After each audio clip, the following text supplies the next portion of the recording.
तर राम राम भाऊन का म्हणता, दिवसाचे 1 वाजलेले आहेत ना. आपण आता चालला घरी म्हशी वगैरे चारूनसनी. पाहू शकता किती बहुत ऊन, म्हणजे बहुत पुष्कळ ऊन आहे. 40 डिग्री टेम्परेचर आहे. त्यात एवढ्या 40 डिग्री टेम्परेचरमध्ये मी एक शेतकऱ्याचा मुलगा आपल्या म्हशी चारून राहिला भाऊनं.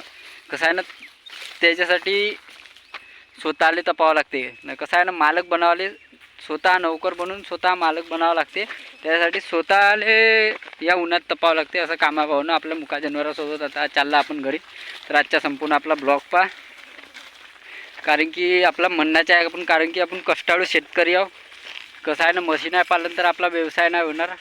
तर तसाच काय काही अडचणी, काही दुःख संकट सगळे झेलावं लागतात. हे आपल्या व्यवसायात आहे, आपल्या कामात.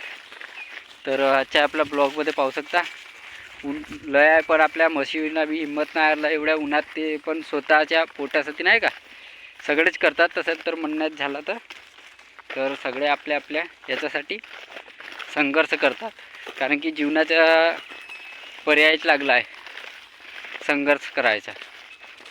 सायन संघर्ष केल्याशिवाय काही मिळत बी नाही आजच्या जीवनात.